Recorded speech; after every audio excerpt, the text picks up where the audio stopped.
Assalamualaikum warahmatullahi wabarakatuh. Alkisah seorang konglomerat yang sangat kaya raya menulis surat wasiat. Barang siapa yang mau menemaniku selama 40 hari di dalam kubur setelah aku mati nanti, akan aku beri warisan separuh dari harta peninggalanku. Lalu ditanyakanlah hal itu kepada anak-anaknya, apakah mereka sanggup menjaganya di dalam kubur nanti.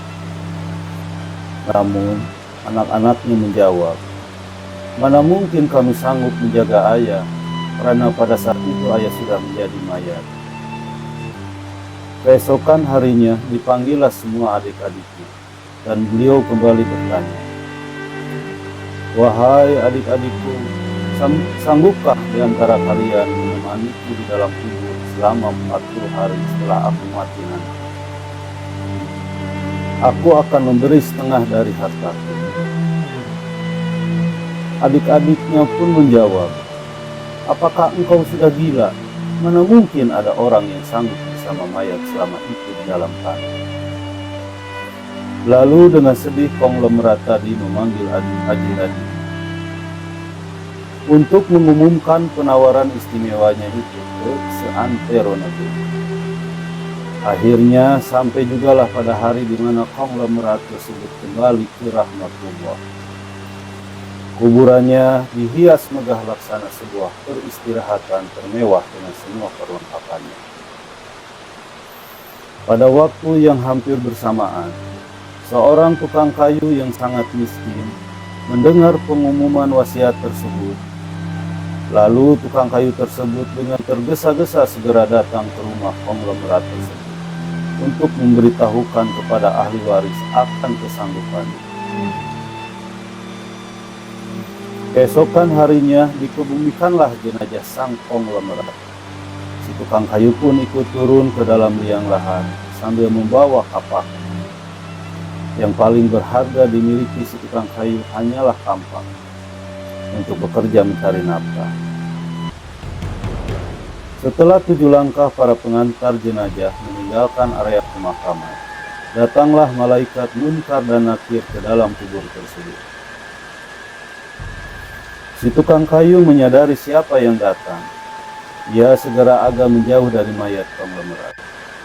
Di benaknya, sudah tiba saatnya si konglomerat akan diinterogasi oleh malaikat Munkar dan Nakir.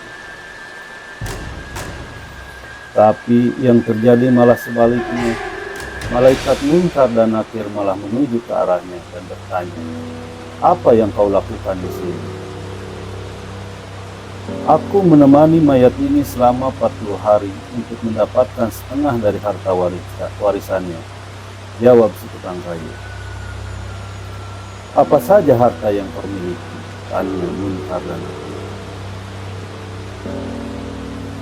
"Hartaku cuma kapak ini saja untuk mencari rezeki," jawab si tukang kayu. Kemudian Munkar Nakir bertanya lagi, "Dari mana kau dapatkan kapaknya?" "Aku membelinya," balas si tukang kayu. Lalu pergilah Munkar dan Nakir dari dalam kubur tersebut. Besok di hari kedua, mereka datang lagi dan bertanya, "Apa saja yang kau lakukan dengan kapaknya?" "Aku menebang pohon dijadikan kayu bakar, lalu aku jual ke pasar," jawab tukang kayu. Di hari ketiga ditanya lagi, "Pohon siapa yang kau tebang dengan kapaknya?" "Pohon itu tumbuh di hutan belantara, jadi gak ada yang punya," jawab si tukang kayu. "Apa kau yakin?" lanjut malaikat. Kemudian mereka menghilang. Datang lagi di hari keempat, bertanya lagi, "Adakah kau potong pohon-pohon tersebut dengan kapak ini sesuai ukurannya dan beratnya yang sama untuk dijual?" "Aku potong dikira-kira saja, mana mungkin ukurannya bisa sama rata," tegas tukang kayu. Begitu terus yang dilakukan malaikat Munkar dan Nakir. Datang dan pergi sampai tak terasa sekarang 39 hari sudah. Dan yang ditanyakan masih berkisar dengan kapak tersebut. Di hari terakhir yang ke-40, datanglah Munkar dan Nakir sekali lagi bertemu dengan tukang kayu tadi. Berkata Munkar dan Nakir, hari ini kami akan kembali bertanya soal kapakmu ini. Belum sempat Munkar dan Nakir melanjutkan pertanyaannya, si tukang kayu tersebut segera melarikan diri ke atas dan membuka pintu kabur tersebut. Ternyata di luar sudah banyak orang yang menantikan kehadirannya keluar dari kubur tersebut. Si tukang kayu dengan tergesa-gesa keluar dan lari meninggalkan mereka sambil berteriak, kalian ambil saja semua bagian harta warisan ini, karena aku sudah tidak menginginkannya lagi. Sesampai di rumah, si tukang kayu berkata kepada istrinya, aku sudah tidak menginginkan separuh harta warisan dari mayat itu. Di dunia ini, harta yang kumiliki padahal cuma satu kapak ini. Tapi malaikat Munkar dan Nakir selama 40 hari yang mereka tanyakan dan persoalkan masih saja di sekitar kapak ini. Bagaimana jadinya kalau hartaku begitu banyak? Entah berapa lama dan bagaimana aku dijawab?